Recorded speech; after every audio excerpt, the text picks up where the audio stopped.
Since childhood, we have been conditioned to fear aging. It is painted as a slow, inevitable decline, a gradual fading of beauty, relevance, and opportunity.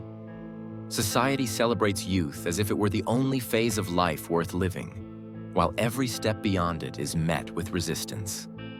Wrinkles are treated as flaws to be erased, gray hair as something to be hidden, and birthdays after a certain age come with an undertone of dread rather than celebration. But why?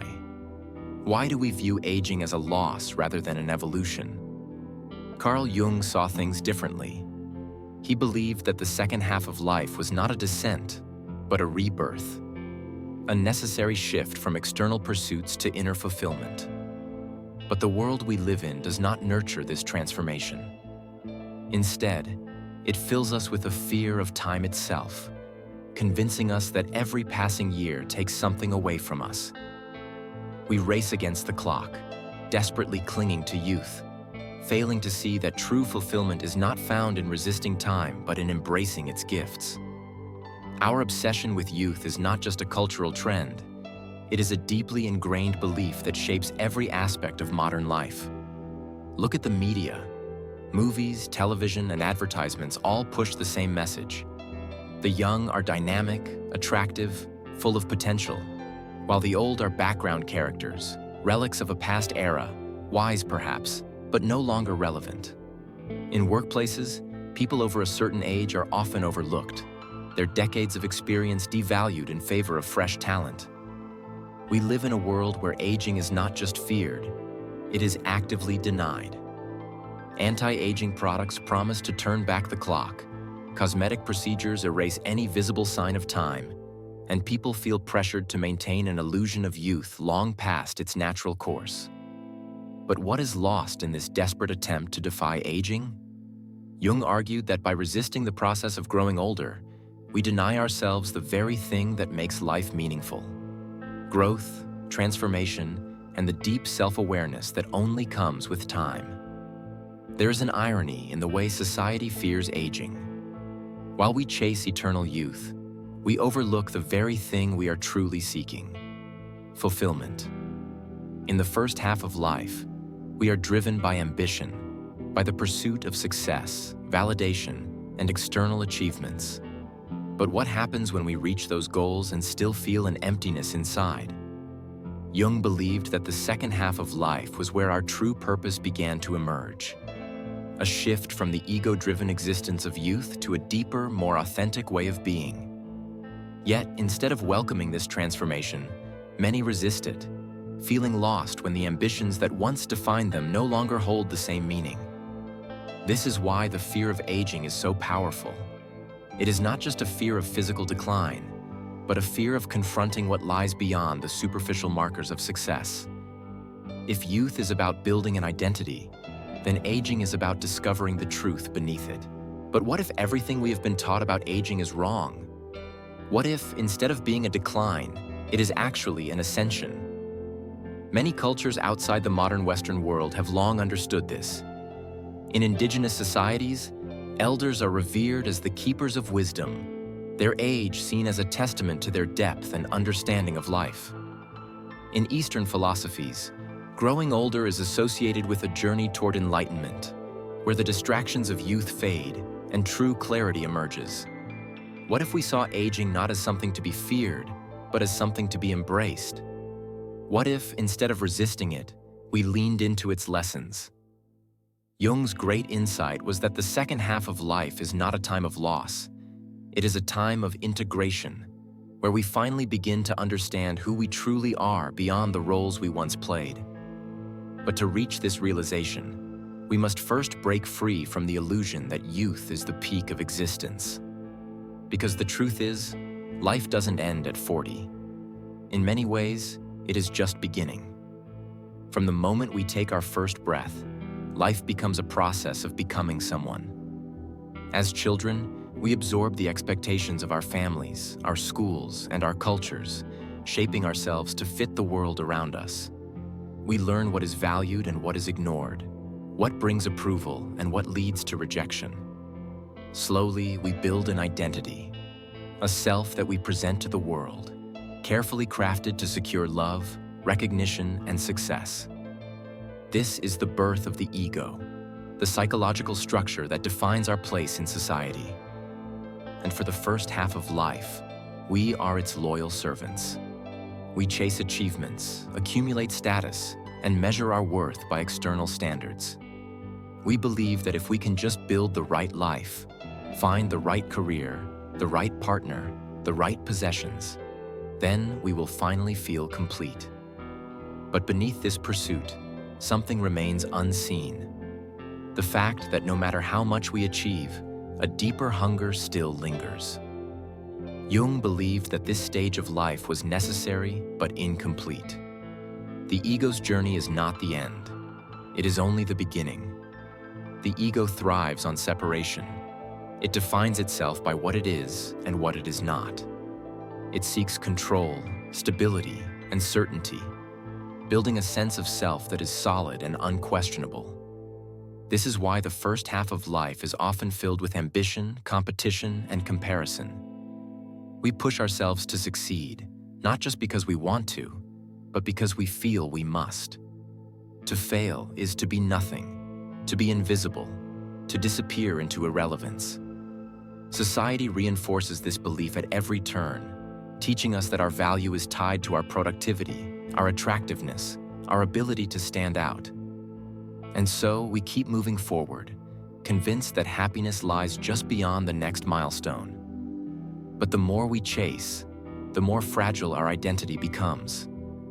Because when we define ourselves only by external markers, we become prisoners of them. When a career ends, when a relationship dissolves, when youth fades, who are we then? These are questions that the ego cannot answer. It was built to conquer the outer world, not to navigate the depths of the inner one. And so, for many, the first half of life ends in a quiet, creeping sense of disillusionment. There comes a moment when the achievements that once seemed so important start to feel empty. The career that once defined you no longer excites you. The relationships you built no longer bring the same fulfillment. The ambitions that once fueled you now feel like a weight. This moment is terrifying because it shakes the very foundation of who you thought you were. Jung understood that this crisis was not a failure. It was an initiation. It was the soul's way of calling us to something deeper, something beyond the surface-level identity that we had spent years constructing. But many resist this call. They double down on the old patterns, chasing new goals in an attempt to reignite the excitement of youth. They seek distractions, filling the void with more work, more possessions, more fleeting pleasures. Anything to avoid facing the deeper truth, that the ego's journey was never meant to last forever. There is another path waiting, but it requires the courage to let go of everything we once believed defined us. If the first half of life is about building an identity, the second half is about dissolving it. Jung called this process individuation, the shift from living for the ego to living from the self. But to reach this stage, we must first recognize the limitations of the world we spent so long constructing. The problem is not that ambition, success, and external achievements are meaningless. They are an essential part of our growth. But they are not enough. They were never meant to be the destination, only the preparation. When we reach midlife, we stand at a crossroads. We can continue clinging to an identity that no longer fits, or we can step into the unknown, embracing a deeper, more authentic existence. Most people fear this transition because it feels like a loss. But what if it is not a loss at all? What if it is the beginning of something greater? The ego's journey is necessary, but it is only when we transcend it that life truly begins. One day, you wake up and realize that everything you built, everything you worked for, no longer feels the same. The career that once gave you purpose now feels empty. The relationships you relied on no longer bring the same connection. The ambitions that once fueled you now seem irrelevant. It's a feeling that creeps in slowly, sometimes disguised as boredom, sometimes as restlessness, sometimes as an unshakable sense that something is missing. This is what the world calls a midlife crisis. But Carl Jung saw it differently. To him, this wasn't a breakdown, it was a breakthrough. A moment of reckoning, when the soul finally demands to be heard. For years, we chase the dream society lays out for us. Success, stability, recognition. We build a life that looks good from the outside. But at some point, a deeper part of us begins to stir. The masks we have worn start to crack, revealing something beneath them, something real, something unfulfilled. And that is when everything changes. The problem with the midlife crisis is not that it happens. It's that most people don't understand it. Society treats it as a phase, a moment of irrational rebellion. We joke about the man who buys a sports car, the woman who suddenly changes her life, the person who walks away from everything they once valued. But these actions, as impulsive as they may seem, are often symptoms of something deeper. The realization that the life we built was never truly ours. That we followed a script, a set of expectations, without ever stopping to ask if it was what we really wanted. Jung believed that this crisis was inevitable, because the first half of life is not meant to last forever. It is designed to lead us to this moment when we are forced to confront the parts of ourselves we have ignored. The success we chased, the identity we built. None of it can answer the real questions that begin to emerge. Who am I beyond my achievements? What do I truly want? What is the purpose of my existence? These are not small questions. They are the kind that shake the very foundation of our being. Many resist this awakening. They try to silence the discomfort, distracting themselves with new goals, new relationships, new possessions. But the truth is, no external change can solve an internal crisis. The real transformation must happen within. The midlife crisis is not about losing what you had. It is about discovering what was missing all along. Jung saw this as a necessary transition, a shift from living for the ego to living from the self. The ego, which defined us in the first half of life, begins to lose its grip. The need for approval, for external validation, for constant striving starts to fade. And in its place, something new emerges. A longing for depth, for meaning, for authenticity. But this transition is not easy. It requires a confrontation with everything we once believed about ourselves. It forces us to let go of the illusions that once brought us comfort.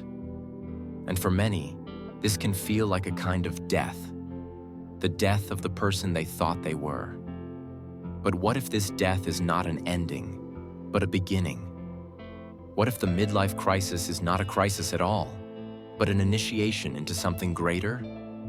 Jung believed that this moment, as painful as it may be, is a doorway, a passage into a deeper, more authentic existence. It is an invitation to stop living according to old patterns and start listening to the call of the soul. The people who embrace this transition, rather than resist it, often emerge transformed. They find new passions, new ways of being, new understandings of themselves. They let go of what no longer serves them, not out of recklessness, but out of necessity. Because the truth is, life is not meant to be lived on autopilot. And the midlife awakening is not here to destroy you. It is here to wake you up. There comes a moment in life when the things that once defined us no longer feel like enough. The career we built, the achievements we pursued, the image we carefully crafted, all begin to lose their meaning. What once felt solid now seems fragile. What once gave us purpose now feels empty. This is the moment when we stand at the edge of something unknown, faced with a choice. Cling to the familiar or step into the mystery of who we truly are. Carl Jung called this process individuation, the journey of integrating all the hidden, forgotten, and repressed aspects of ourselves to become whole. It is a shift from living for the ego to living from the self. And it is not an easy journey. The ego resists change. It fears the unknown. It clings to old identities because to let go feels like death. But what if this is not a death, but a birth? What if, by releasing the self we once thought we were, we finally uncover the truth of who we were always meant to be? For the first half of life, we are ruled by the ego. It is the part of us that seeks achievement, status, and validation. It measures our worth by how we compare to others. It thrives on separation, on defining itself as this and not that. And while this stage is necessary for growth, it is also limiting. The ego cannot see beyond itself. It believes that happiness lies in external success, that security comes from control, that our identity is fixed and unchanging. But as we move deeper into life, cracks begin to form in this illusion. We start to sense that something is missing, that there is more to us than the role we have played. Jung believed that this realization marks the beginning of true transformation. Because to grow beyond the ego is to step into the vastness of the self, the deeper, wiser, and more authentic core of our being. But this shift requires something difficult, the willingness to let go of who we thought we were. Letting go is terrifying. It feels like stepping into a void, leaving behind everything familiar without knowing what comes next. This is why so many resist individuation. They hold on to their past identities, even when they no longer serve them. They cling to old ambitions, even when they no longer bring joy. They continue playing roles that no longer fit, afraid of what might happen if they drop the mask. But the truth is, what we fear losing is often what was never real to begin with. The ego's identity is constructed. It is a collection of beliefs, expectations, and conditioning. The self, on the other hand, is something deeper. It is not built. It is discovered. And the only way to find it is to strip away everything that is not truly ours. This is why Jung saw individuation as a kind of rebirth. It is a return to wholeness, an integration of all the parts of ourselves we once rejected. It is not about becoming someone new, but about finally becoming ourselves. But how do we begin this process? How do we move from ego to self? The first step is awareness. The ability to recognize when we are acting from the ego rather than from authenticity. The ego seeks approval. The self seeks truth. The ego fears change. The self embraces growth. The ego clings to certainty. The self moves toward the unknown. Every time we choose depth over superficiality, presence over distraction, inner fulfillment over external validation, we take a step toward individuation. And the more we walk this path, the more life begins to feel different. There is a sense of alignment, of clarity, of peace. The things that once caused suffering lose their power over us. The need to prove, to compete, to impress fades away. What remains is something real, something whole. This is the great shift Jung spoke of. Not a loss, but a return. A homecoming to the self. For most of our lives, we are taught to present only the best parts of ourselves to the world. We learn which traits bring approval and which invite rejection, which emotions are acceptable and which must be buried.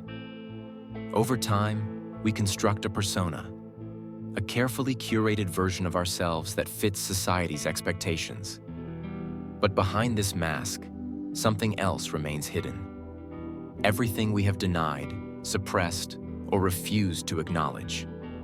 Jung called this our shadow, the part of us that contains our fears, wounds, desires, and untapped potential.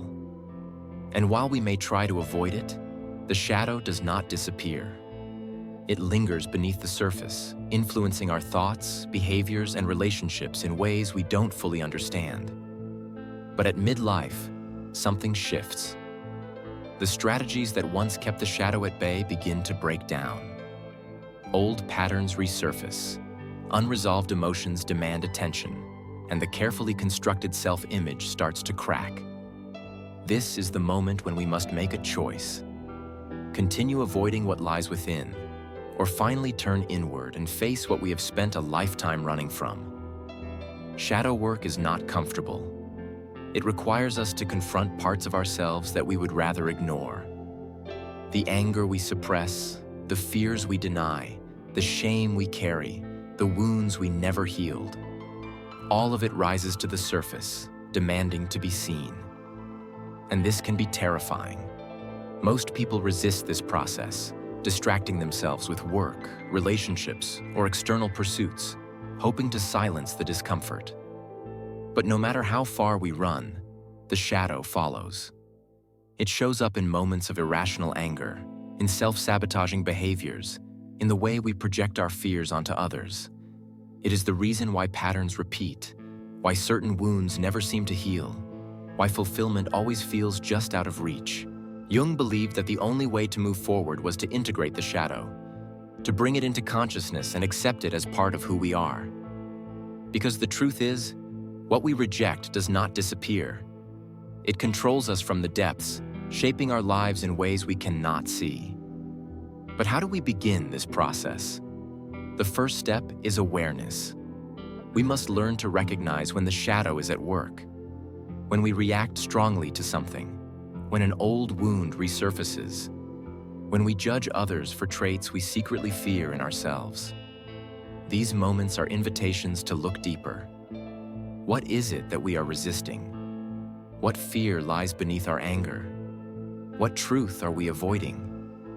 Shadow work requires radical honesty, the willingness to sit with discomfort, to question our own narratives, to acknowledge the parts of ourselves we wish were not there. And while this can feel overwhelming, it is also liberating. Because as we bring light to the shadow, something incredible happens. We reclaim the energy we once spent suppressing it. We stop being controlled by unconscious fears. We break free from repeating cycles. We gain a new depth of self-awareness, a new sense of wholeness. This is the hidden gift of midlife, the opportunity to finally face what we have long ignored and, in doing so, become whole. The shadow is not just a place of wounds. It is also a source of power, creativity, and authenticity. The parts of us we once rejected hold the key to our greatest transformation. Jung believed that true growth was not about becoming perfect, but about becoming complete. And that means embracing not just the light, but also the darkness within us. Midlife is not just a crisis. It is a reckoning, a call to integrate the self fully. And those who have the courage to do this work find something they never expected. A freedom they have never known, a depth of existence they have never touched, and a version of themselves that is more real than they ever imagined. At 40, a subtle yet profound shift begins to take place within us. For the first half of life, we are driven by an insatiable thirst for success, recognition, and validation. The pursuit of more never seems to be enough, as if we were desperately trying to fill an inner void with external achievements. But as time passes, something begins to change. Success, which once appeared to be the ultimate goal, now starts to feel empty. When Carl Jung speaks of the importance of letting go, he is not just referring to releasing material possessions, but to relinquishing the constant need for external approval and ego-driven desires. This phase of life prompts a fundamental question. What truly matters? The answer no longer comes from the outside world. It emerges from within. Letting go of the relentless pursuit of external accomplishments and turning inward allows for a profound transformation. When the ego loses its grip on us, we are able to view life from a broader, more profound perspective. We begin to realize that the worth of our existence lies not in what we accumulate or in the number of accolades we garner, but in the peace we find within ourselves. The ego, which for years has been the driving force of our journey, loses its power.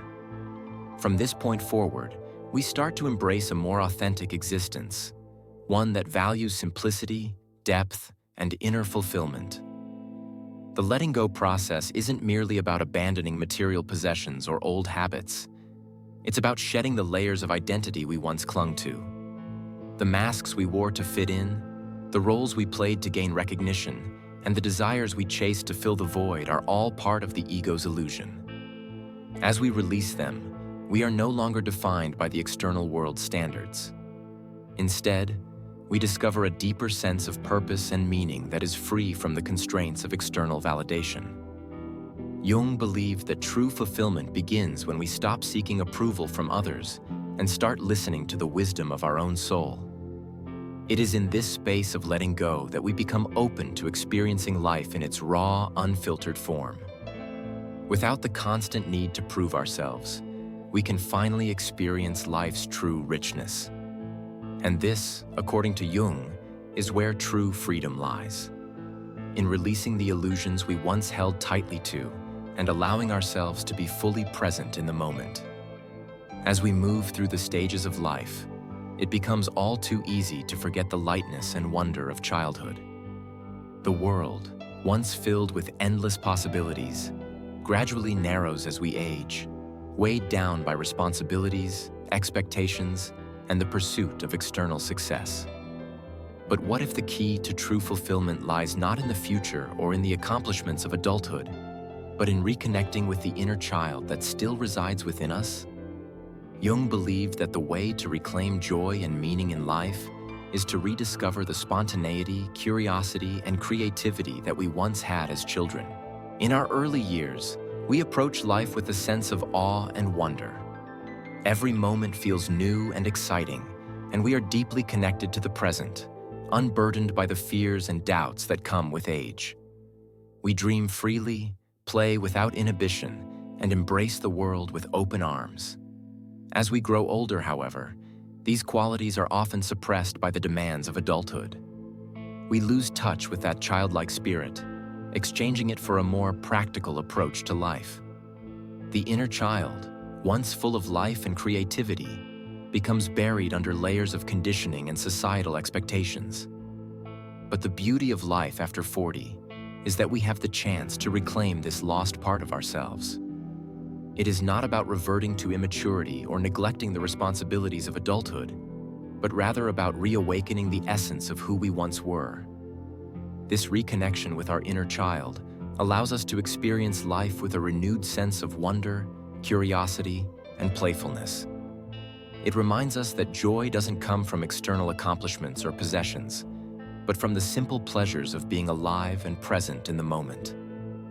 Jung referred to this process as the reunion with the inner child, a return to a state of innocence and joy that is untouched by the hardships and disappointments of life. When we reconnect with this part of ourselves, we begin to see the world in a completely different light. The everyday moments, once seen as mundane or trivial, become imbued with meaning and beauty.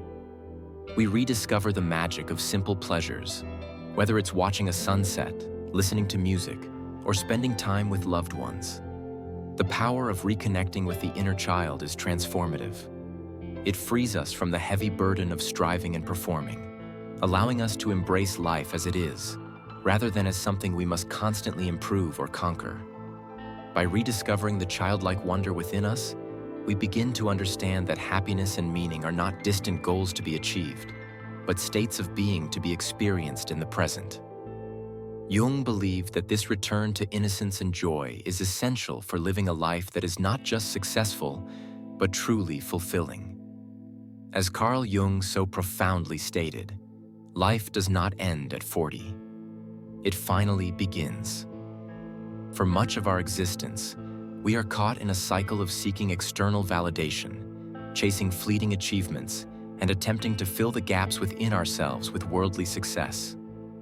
But once we reach this pivotal point, something shifts. The relentless pursuit of approval and material gain no longer holds the same allure. We begin to realize that the things that once defined us no longer satisfy our deepest longings.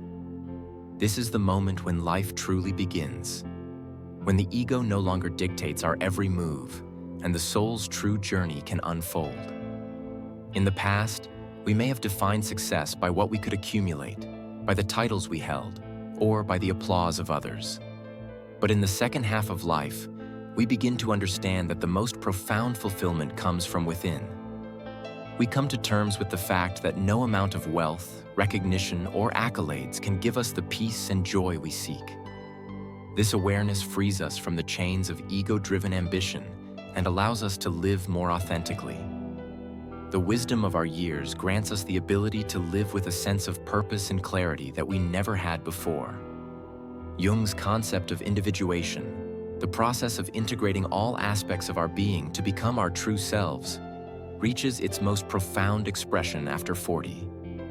This journey is not about achieving more, but about becoming more in tune with our deepest desires, more aligned with our true purpose, and more connected to the world around us. Life after 40 offers a unique opportunity to step into the fullness of who we are, free from the pressure to conform to societal expectations. It's a time to shed the identities and roles that no longer serve us and embrace a new sense of freedom. This phase of life is not a decline, but a renaissance, a time of rediscovery, reinvention, and renewal. As we step into the later years of our lives, we are no longer bound by the superficial measures of success. Instead, we begin to understand that the true essence of life lies in living authentically, in embracing our individuality, and in finding peace with who we are. It is in this space that we find a deep and lasting fulfillment, one that is far richer and more meaningful than anything we could have imagined in our youth. Jung believed that this stage of life, this true beginning, offers us the opportunity to live with a deeper sense of purpose, to pursue what truly matters, and to experience life in its fullest, most authentic form. It is in the second half of life that we discover not only who we are, but who we are truly meant to be. This is the most fulfilling chapter of all, and it begins the moment we stop chasing and start living. If you've enjoyed this video and found it thought-provoking, please give it a like and subscribe to the channel for more insights. Remember, the journey of self-discovery and growth doesn't end here. It continues every day, and we share new videos every day to guide you on that path. Thank you for watching, and I'll see you tomorrow.